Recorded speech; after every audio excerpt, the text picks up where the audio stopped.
Bonjour, je suis Hakim La'alam et je vous propose ma chronique du mercredi 4 juin 2025. Elle s'intitule Chut, Bruno dîne, il dîne cachère, à l'abri des barbares. Pendant que le bruit de mastication est de plus en plus fort, les héros se faisant ouragan et les flatulences ponctuant les repas orgiaques, trouant ce qui reste de couches d'ozone, 27 Palestiniens sont tués, assassinés, alors qu'ils faisaient la queue à un point de distribution de l'aide humanitaire en Palestine occupée.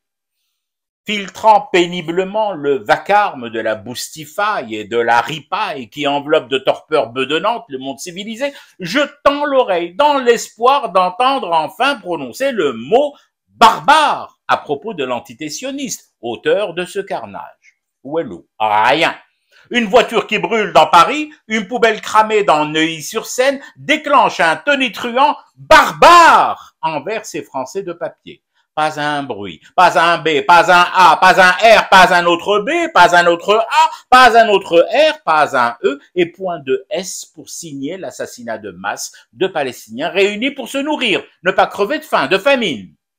Je rappelle tout de même aux frileux lexicaux qu'à Nuremberg, des prévenus ont été condamnés, parfois à des peines très lourdes, pour ne pas avoir dénoncé seulement les crimes nazis au moment où ils se déroulaient sous leurs yeux. Mais on s'en tape, on s'en tamponne, on s'en fout de tout ça. De Nuremberg, de l'histoire, des petites et grandes histoires, des petits et grands détails. Le seul débat qui vaille d'avoir lieu sous les balcons du ministère français de l'Intérieur se résume à ceci. Ce ne sont pas de vrais supporters du PSG qui ont commis les saccages, ce sont des barbares. En marge des ministres, collègues de Gargamel, dont celle en charge de la ville, pressée de questions, et plus proche de la Macronie que de la RN-étude, ont bien balbutié que n'aurait pas prononcé ce mot de barbare. Qui les entend encore dans le barouf produit par la section rythmique, cuivre et percussion de cet orchestre qui officie à l'extrême droitisation de la France? Plus personne vraiment.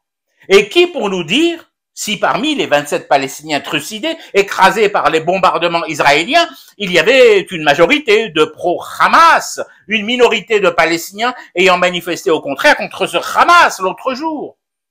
Au moment où tous les bilans des massacres donnés par la résistance palestinienne sont estampillés douteux, un seul fait est certain.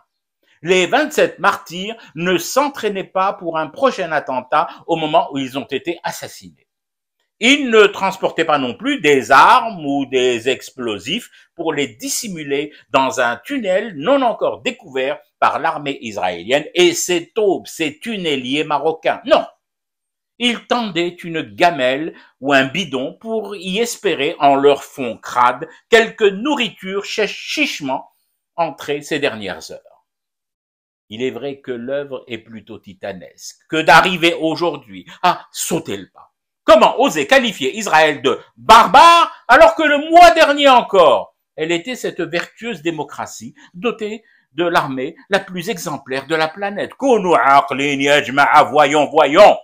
On n'interrompt pas aussi aisément les tablés du silence. On ne dégrade pas aussi facilement des épaulettes l'officier Olivier Rafovitch. Et on ne renverse surtout pas le buffet du CRIF. Barbare Israël, oh, vous n'y pensez pas. Chut, Bruno dîne, il dîne cachère. Et moi, je fume du thé et je reste éveillé à ce cauchemar qui continue. C'était Hakim La'alam, je vous retrouve demain pour une autre chronique et une autre façon de dire son amour à l'Algérie.